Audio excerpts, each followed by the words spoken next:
विशेष देख रहे हैं आप और आपके साथ मैं हूं प्रतिमा दत्ता। विशेष में आज बात करेंगे वादा खिलाफी की। जी हां, कुछ ऐसा ही आरोप है जो रोडवेज कर्मचारी लगा रहे हैं। कभी पूर्व की हुड्डा सरकार पर यह आरोप लगाया करते थे, लेकिन आज खट्टर सरकार पर ये कर्मचारी वादा खिलाफी का आरोप लगा रहे हैं।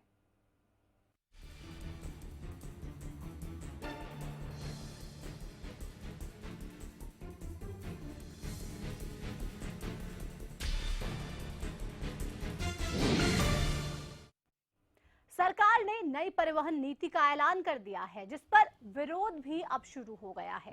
कर्मचारी चक्का जाम करने की चेतावनी दे रहे हैं। ऐसे में सवाल अब उठ रहा है कि क्या सरकार कर्मचारियों से वादा खिलाफी कर रही है।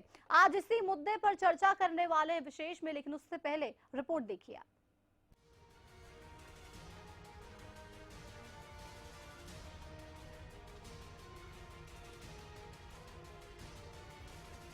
सरकार की नई परिवहन नीति पर रोडवेज कर्मचारियों ने पुराना रूप इख्तियार कर लिया है। यानी रोडवेज कर्मचारी सरकार की नई परिवहन नीति का विरोध कर रहे हैं।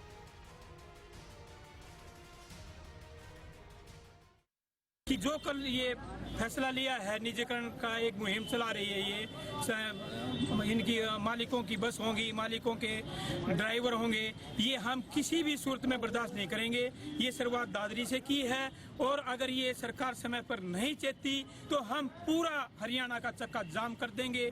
हमारी जो तालमेल कमेटी है स्टेट की, उससे बात हो चुकी है और उन्होंने हमें आश्वासन दे दिया है कि अगर ये शिगर मान जाते हैं तो ठीक है, नहीं तो पूरा हरियाणा जाम हो जाएगा और इसकी जिम्मेदार खुद सरकार व प्रशासन होगा। और हम ये इस स्टेज के माध्यम से सरकार को चेतावनी देते हैं कि शीघ्र अतिशीघ्र इस फैसले को वापस ले, नहीं तो जो सरकार को नुकसान होगा और जो सरकार ये पूरा पहिया जाम होगा, इसकी जिम्मेदार सरकार स्वयं होगी। गौरतलब है कि सूबे की चरमराई परिवहन व्यवस्था को ट्रैक पर लाने का हवाला देते हुए खट्टर सरकार ने बुधवार को नई परिवहन नीति को मंजूरी दी। सरकार ने यात्री बसों की कमी को दूर करने के लिए प्राइवेट ऑपरेटर से बसें किराए पर लेकर चलाने का फैसला किया है। लेकिन सरकार के इस फैसले को अभी 24 घंटे भी नहीं हुए हैं कि हरियाणा में रोडवेज कर्मियों का विरोध शुरू हो गया। कहीं अन्याय के नारे लग रहे हैं तो कहीं इसे सरकार की वादा खिलाफी बताया जा रहा है। दरअसल रोडवेज कर्मचारी एक अरसे से निजीकरण का विरोध कर रहे हैं। पूर्व हुड्डा सरकार ने राज्य में नई ट्रांसपोर्ट नीति के तहत 3,519 बसों के नए परमिट निजी ऑपरेटरों को दिए जाने का जो फैसला लिया था, जिस पर रोडवेज कर्मचारियों ने जोरदार विरोध किया। सूबे में कई बार हड़तालें हुई और चक्का जाम हुआ। मामला कोर्ट तक पहुंचा। पंजाब एवं हरियाणा हाईकोर्ट ने हरियाणा सरकार की नई ट्रांसपोर्ट नीति पर रोक लगा दी और राज्य सरकार से इस पर जवाब भी मांगा। विपक्ष में रहते हुए बीजेपी ने रोडवेज यूनियन का साथ दिया, हाईकोर्ट के फैसले का स्वागत किया। लेकिन जब अपनी सरकार आई तो बसों की कमान निजी हाथों में सौंपने का फैसला कर लिया गया। ऐसे में सवाल ये है कि क्या सरकार निजीकरण को बढ़ावा नहीं दे रही? क्या सरकार रोडवेज कर्मचारियों से वादा खिलाफी कर रही है? क्या सत्ता में आने के बाद बीजेपी के तेवर भी बदल गए हैं? क्या सरकार एक और वादे से यू टर्न ले रही है? क्या सरकार की नई परिवहन नीति सही है? इसके साथ ही ये माना जा रहा है कि निजी बस ऑपरेटर्स के हाथ में जिम्मेदारी देने के बाद बसों के बेबस हालात में सुधार आएगा। जीपीएस कैमरे जैसी सुविधाओं से लैस बसें यात्रियों के सफर को सुविधाजनक बनाने में कारगर साबित होंगी। ऐसे में देखना ये होगा कि नए पैकेट में बंद सरकार की ये नई नीति कितनी कामयाब साबित होती है। Bureau report, Haryana news.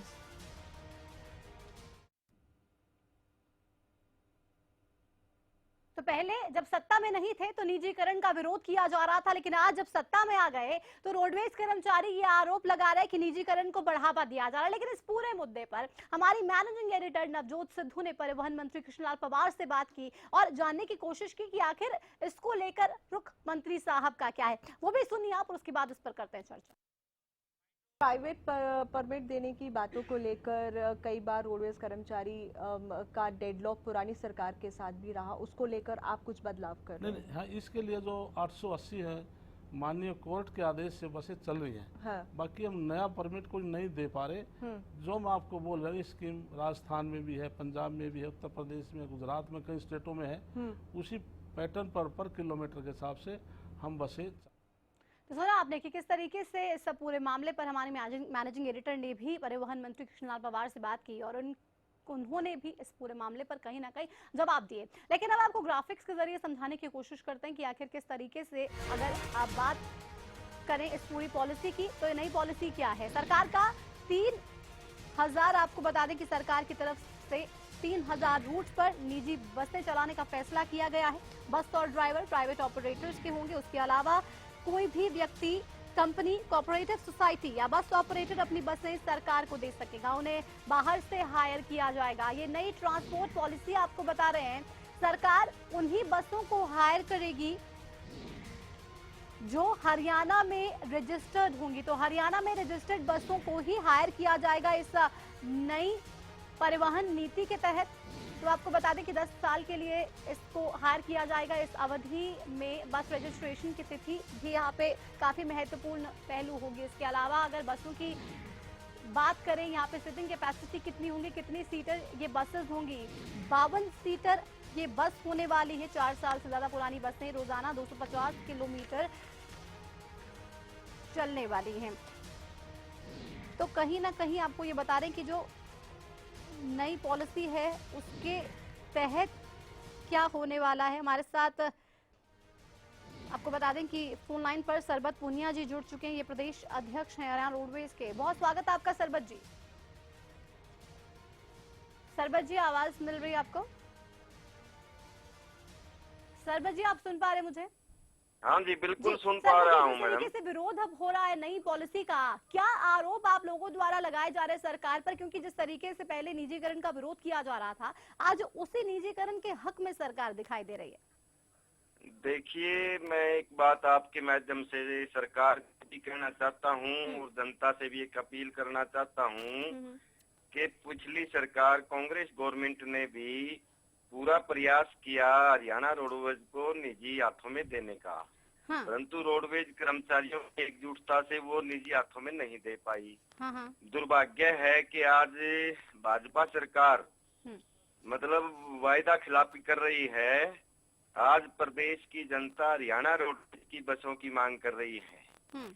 रोजगार देने के वायदे के साथ सत्ता में आई सरकार, आज रोजगार का भयंकर संकट खड़ा हो जाएगा। आप देखिए, हर साल 3000 बसें आएगी। धीरे धीरे 3000 बसें हर साल प्राइवेट आएंगी। रोडवेज की कोई बस बेड़े में शामिल नहीं होगी। रोडवेज के बेड़े का अस्तित्व समाप्त हो जाएगा। प्रदेश की जनता के लिए 42 कैटेगरी फ्री है, सब्सिडी है, उनके कोई मायने नहीं बचेंगे। आज जो रोजगार की इंतजार कर रहे हैं, हमारे तमाम ट्रेनिंग स्कूल में ड्राइवर हमारे ट्रेनिंग कर रहे हैं। आज वो आस लगाए बैठे हैं कि बीजेपी सरकार हमें रोजगार देगी, ड्राइवर लगाएगी। परंतु मालिक का नौकर होगा, ड्राइवर होगा। नंबर 1 रोजगार का संकट होगा। बिल्कुल। नंबर 2 सबसे बड़ा आर्थिक नुकसान होगा। ये जो टेंडर उठेंगे ये तय होगा किलोमीटर पर किलोमीटर 22 रुपए 24 रुपए मालिक को घर बैठे मिलेगा। हम ये कहना चाहते हैं विभाग को बुरी तरह से घाटा होगा, आर्थिक सरकार को घाटा होगा। आरोप लगा रहे हैं कि कहीं ना कहीं इससे रोजगार के जो अवसर है वो भी खत्म होंगे। सरबत जी, आप हमारे साथ बने रहिए। लेकिन इस बीच हमारे साथ हरियाणा रोडवेज कर्मचारी संघ के प्रदेश अध्यक्ष दलबीर केलमारा जी भी फोन लाइन पर जुड़ गए हैं। दलबीर जी, स्वागत हरियाणा न्यूज पर। दलबीर जी, आप सुन रहे हैं? हाँ जी। दलबीर जी, सरकार द्वारा नई परिवहन पॉलिसी का ऐलान तो कर दिया गया, लेकिन इस सबके बीच विरोध भी शुरू हो गया है। क्योंकि पहले सरकार जिन बातों के खिलाफ नजर आ रही थी, आज जब सत्ता में आ गई है तो कहीं ना कहीं वो तमाम बातें करने की कोशिश की जा रही है जो पहले कांग्रेस के शासनकाल में जिनका विरोध हो रहा था। वैसे तो जो सरकार ये जो नई परिवहन पॉलिसी लेके आई है, इससे रोडवेज के कर्मचारियों को ही नहीं बल्कि आम जनता को बहुत ज्यादा परेशानी का सामना करना पड़ेगा। हरियाणा रोडवेज की बसों में आज लगभग 35-36 जो कैटेगरी है वो फ्री या मामूली शुल्क से यात्रा करते हैं। और प्राइवेट बसों में इस इसमें सुविधा के नाम पे इसमें आप देख ही रहे हो कि आज जो स्टूडेंट वगैरह है, जहाँ भी प्राइवेट बसें जाती है वहाँ बड़े परेशान होते हैं।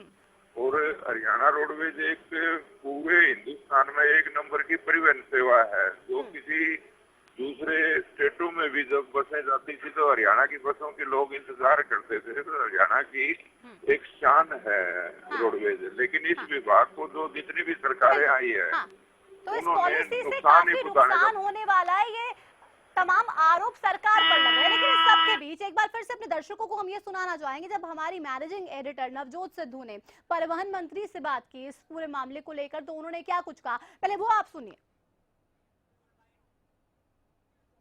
को लेकर कई बार रोडवेज कर्मचारी का डेडलॉक पुरानी सरकार के साथ भी रहा, उसको लेकर आप कुछ बदलाव कर रहे हैं? नहीं, हाँ, इसके लिए जो 880 है माननीय कोर्ट के आदेश से बसें चल रही हैं। हाँ। बाकी हम नया परमिट कोई नहीं दे पा रहे। जो मैं आपको बोल रहा हूँ, स्कीम राजस्थान में भी है, पंजाब में भी है, उत्तर प्रदेश में, गुजरात में, कई स्टेटों में है। उसी पैटर्न पर किलोमीटर के हिसाब से हम बसें चालू करेंगे।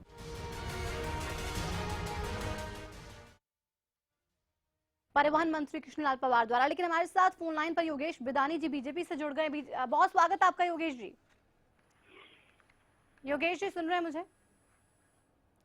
हो रही है योगेश जी, जिस तरीके से नई ट्रांसपोर्ट पॉलिसी आई है उसके बाद आरोप लग रहा है कि सरकार पहले तो निजीकरण का विरोध कर रही थी, लेकिन अब निजीकरण को समर्थन सरकार द्वारा दिया जा रहा है। और अगर ये पॉलिसी सरकार लागू करती है तो इससे तमाम तरह के नुकसान ना सिर्फ हरियाणा की जनता को होंगे बल्कि कर्मचारियों को होंगे, रोजगार के अवसर इससे खत्म होंगे, परेशानियां जनता की खत्म नहीं होने वाली है। योगेश जी। हाँ जी, ये आप इसे निजीकरण कहो या इसे कुछ कहो, ये पॉलिसी जनता को बहुत पसंद आ रही है। एक तो क्योंकि वो इतना रस हो चुका है, इतनी पब्लिक हो चुकी है कि हमारे पास इतनी बसें नहीं है कि हम सबको पूरी सुविधा दे सकें। और इसमें अगर ये कर रहे हैं तो मैं नहीं समझता कि ये निजीकरण कहा जाए, क्योंकि बंटवारे वो बराबर का हिस्सा ले रही है। नहीं, आप ये कह रहे हैं कि बहुत खुश है निजीकरण अगर आपने किया है तो उस फैसले से तमाम जो जनता है वो खुश है, लेकिन ऐसा नहीं हो रहा है। योगेश जी, हमारे साथ सरबत पुनिया जी भी फोन लाइन पर लगातार बने हुए हैं, वो बता रहे हैं कि किस तरीके से निराशा है, तमाम तरह के आरोप भी आपकी तरफ लगाए जा रहे हैं। सरबत जी, आप सुन रहे हैं मुझे? जी जी। सरबत जी, आपने सुना होगा योगेश जी तो कह रहे हैं कि नई पॉलिसी से लोग बहुत खुश हैं। क्या वाकई में ऐसा है या निराशा साफ तौर पे इस पर बनी हुई है, बीजेपी कहीं ना कहीं छुपाने की कोशिश कर रही है उस निराशा को? देखिए, बहुत अच्छा सवाल आपका। मैं कहना चाहता हूँ, प्रदेश की सरकार ने प्रदेश की जनता से सर्वे करवाना चाहिए। प्रदेश की जनता अगर बहुमत ये कहती है कि हमें प्राइवेट बसें चाहिए, बेशक सरकार कर दे, हमें कोई नो प्रॉब्लम। प्रदेश की जनता नहीं चाहती। हमने लाखों लाख हस्ताक्षर सरकार को जनता के करवा के भेज चुके हम। परंतु एक बात मैं कहना चाहता हूँ कि आज जो रोजगार के स्तर पर, आर्थिक स्तर पर और जनता की सुविधा के स्तर पर जो आज रोडवेज को तहस नहस खत्म करके ये जो सरकार एक पूरी साजिश के तहत कोशिश कर रही है, इससे खुश केवल जो है ये सरकार के चहेते लोग हैं, जो जिनको ये बसीज डालनी है पेड़े में, ये सरकार की कोशिश है। सरबत जी ये कह रहे हैं। योगेश जी, आपके पास आऊंगी, फौरन इस पर जवाब चाहूंगी आपसे। योगेश जी सुन रहे हैं आप मुझे? हाँ, मैं सुन रहा हूँ जी। जवाब जी। सरबत जी ये कह रहे हैं कि अपने चहेतों को फायदा पहुंचाने के लिए ऐसा सरकार कर रही है, इस पर आपकी क्या प्रतिक्रिया है? क्या जवाब देना चाहेंगे? किस तरीके से बचाएंगे अपनी सरकार को इस मामले पर? इसमें किसी प्रकार का भी अपने चहेतों को कुछ भी देने वाला बात नहीं है। इसमें स्पष्ट स्थिति आज आपने भी देखा होगा, सबने आप नीति पढ़ी है, इसमें क्या नीति है। इसमें आधे एम्प्लॉइज रोडवेज के ही होंगे, तो आधे एम्प्लॉइज उनके रखे जाएंगे। नहीं, कंडक्टर रोडवेज के होंगे, लेकिन ड्राइवर उन निजी कंपनियों के होंगे। यहाँ पे मुझे मजबूरन एक छोटे से ब्रेक के लिए रुकना पड़ेगा। योगेश जी, आप हमारे साथ बने रहिए, सरबत जी हमारे साथ बने हुए हैं, हमारे साथ दलबीर जी भी बने हुए हैं। एक छोटे से ब्रेक के लिए यहाँ पर रुकेंगे और उसके बाद तमाम तरह के सवाल जो उठ रहे हैं उनका जवाब टिटोलने की कोशिश करेंगे और जानेंगे कि आखिर ऐसा क्यों किया गया। जब निजीकरण का विरोध पहले किया जाता था तो आज इसका समर्थन क्यों सरकार द्वारा किया जा रहा है, जानेंगे एक छोटे से ब्रेक के बाद।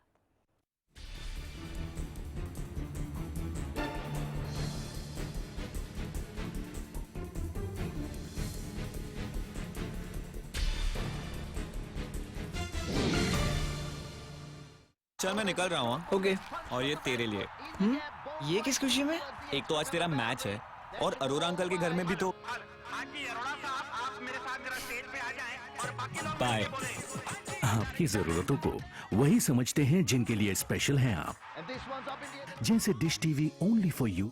9905 पर आज ही कॉल करें और पाएं ऑफर्स जो है खास आपके लिए, क्योंकि स्पेशल है आप। गुलमोहर सिटी NH65 पर स्थित कैथल की सबसे सुंदर टाउनशिप अब आपके लिए लेकर आए हैं फ्री होल्ड प्लॉट्स, विलास और independent floors. Gulmohar city boundary walls और एक्सक्लूसिव गेटेड सिक्योरिटी से सुसज्जित, जिसमें है sports club, club house, lush green park और भी बहुत कुछ। तो बेहतर लाइफस्टाइल के लिए Gulmohar city, the city of joy in Kaithal. सरकारी नौकरी मिलती नहीं या आप लेते नहीं, बेरोजगार रहने के दो कारण हैं। या तो आप कोशिश नहीं कर रहे या आपकी दिशा गलत है। सरकारी नौकरी कैसे पाई जा सकती है, देखिए हमारा खास कार्यक्रम कैसे पाएं सरकारी नौकरी, हर रोज दोपहर 2:30 बजे।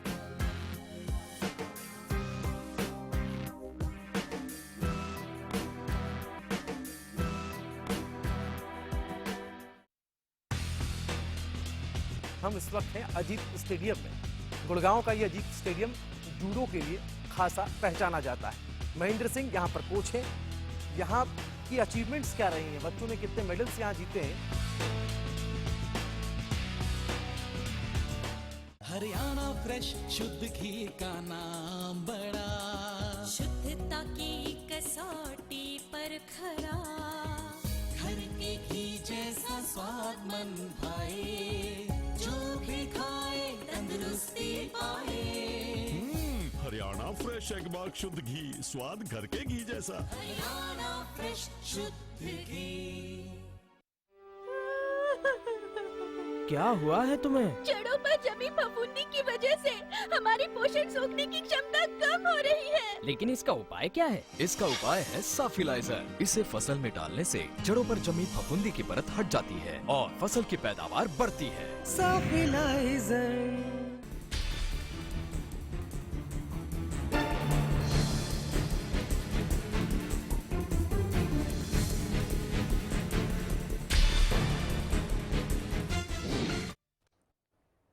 तो विशेष में लगातार बात वादा खिलाफी की कर रहे हैं, क्योंकि आरोप तो कर्मचारी ये लगा रहे हैं सरकार पर कि सरकार तमाम वादे करती है, उसके बाद उन तमाम वादों से मुकर जाती है। कहीं ना कहीं हर बात पे यू टर्न लेती है और इस पूरे मामले पर भी यू टर्न लिया गया। यहाँ पर बात हम लगातार ये कर रहे हैं नई ट्रांसपोर्ट पॉलिसी की, जिसके तहत लगातार सरकार पहले तो ये कहती थी, जब कांग्रेस राज करती थी, जब कांग्रेस सत्ता में होती थी, तब निजीकरण का विरोध कड़े शब्दों में किया जाता था। लेकिन आज जब बीजेपी की सरकार प्रदेश में है, तो किस तरीके से निजीकरण को बढ़ावा देने के लिए सरकार काम कर रही है, इस नई ट्रांसपोर्ट पॉलिसी से तो वो साफ हो गया है। आपको बता दें कि 3000 रूट्स पर निजी बसें चलाने का फैसला सरकार द्वारा लिया गया है। हालांकि इसके टेंडर्स की अगर बात करें तो कहीं ना कहीं इस पे ट्रांसपेरेंसी की बात सरकार कर रही है। ये कह रही है कि ऑनलाइन ये टेंडर्स बेचे जाएंगे और कहीं ना कहीं आरोप इस सब के बाद भी लग रहा है कि सरकार अपने चहेतों को बचाने की कोशिश कर रही है, अपने चहेतों को फायदा पहुंचाने की कोशिश कर रही है, जिस वजह से सरकार ने ये कदम उठाया है।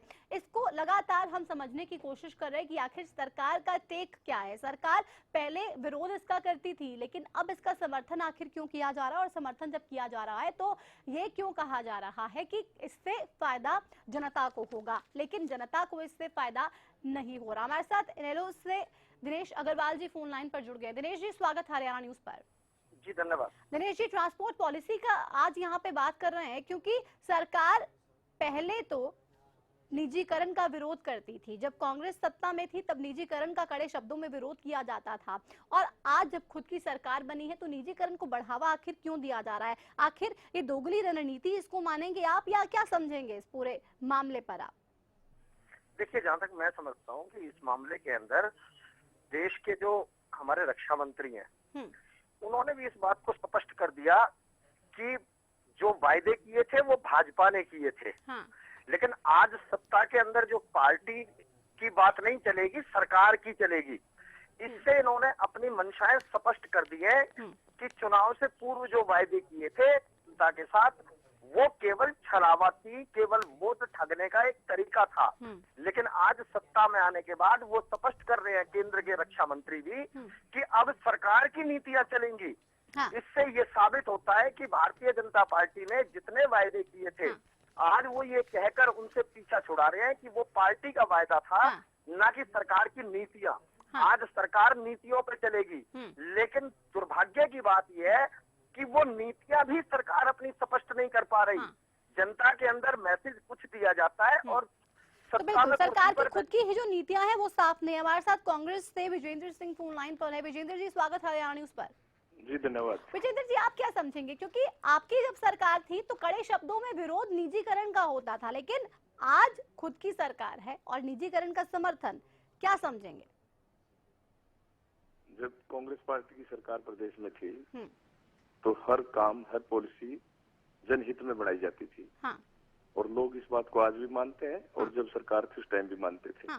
लेकिन आज जितनी भी पॉलिसी भाजपा की सरकार ने प्रदेश में बनाई है, 1 साल के अरसे में जो काम इन्होंने किया है, धरातल पर उसका कोई लेकिन इस पर मैं पार्टी का स्टैंड समझने की कोशिश कर रही हूँ, सरकार का स्टैंड समझने की कोशिश कर रही हूँ, क्योंकि जब कांग्रेस की सरकार थी तो पुरजोर विरोध हुआ था, लेकिन आज जब खुद की सरकार है तब बचाव कर रहे हैं, तब कह रहे हैं निजीकरण से फायदा आम जनता को होगा, कर्मचारियों को फायदा होगा, लेकिन कर्मचारियों में काफी गुस्सा देखने को मिल रहा है और 24 घंटे भी नहीं हुए कि विरोध शुरू हो गया।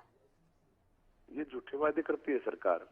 इन्होंने जो रोडवेज कर्मचारियों को आश्वासन दिया था कि तुम्हें बोनस दिया जाएगा, तुम्हें टाइम स्केल दिया जाएगा, आज ये सरकार उससे भाग गई। तो ये ऑटोमेटिकली होगा कि जिस भी डिपार्टमेंट को आप कोई आश्वासन देंगे और उसके कर्मचारी को फिर वो सुविधा आप नहीं देंगे तो विरोध पक्का होगा। अब इन्होंने ये पॉलिसी बनाई कि प्राइवेट बसों को हायर करके चलाया जाएगा, तो मैं समझता हूँ कि ये पॉलिसी कोई बहुत ही कारगर सिद्ध नहीं होगी। कि रोडवेज में चालक तो होगा प्राइवेट, परिचालक होगा सरकारी, गाड़ी होगी प्राइवेट आदमी की। तो ये मुझे समझ में नहीं आया कि ये सरकार की पॉलिसी बनी किस तरीके से और क्या इसका फायदा जनता को होगा। इससे बढ़िया तो ये था कि ये इन लोगों की बात मानते और जिस तरीके से कर्मचारियों ने इनके सामने सुझाव रखे थे उस तरीके से ये सरकार चलती। चलिए, बेहद शुक्रिया आपका हमारे से बात करने के लिए। विजेंद्र जी, दिनेश जी, आप भी हमारे साथ जुड़े, आपका भी शुक्रिया करना चाहेंगे। तो ये जो कॉम्बिनेशन रखा गया है, सरकार भले ही ये कह रही हो कि ये कॉम्बिनेशन है प्राइवेट और सरकार का, लेकिन क्या इस कॉम्बिनेशन से फायदा वाकई में मिल पाएगा? क्या निजीकरण जो किया जा रहा है और सरकार ये कह रही है कि इससे फायदा जनता को होगा, कर्मचारियों को होगा, वो वाकई में होगा? क्योंकि प्रदेश की जो तस्वीरें सामने आ रही हैं उससे तो ऐसा बिल्कुल भी नहीं लग रहा है। नाराजगी साफ तौर पे झलक रही है और इस नाराजगी को दूर करने के लिए सरकार क्या कदम उठाती है ये आगे आने वाला वक्त बताएगा। इसी के साथ विशेष में बस इतना ही। दीजिए इजाजत, नमस्कार।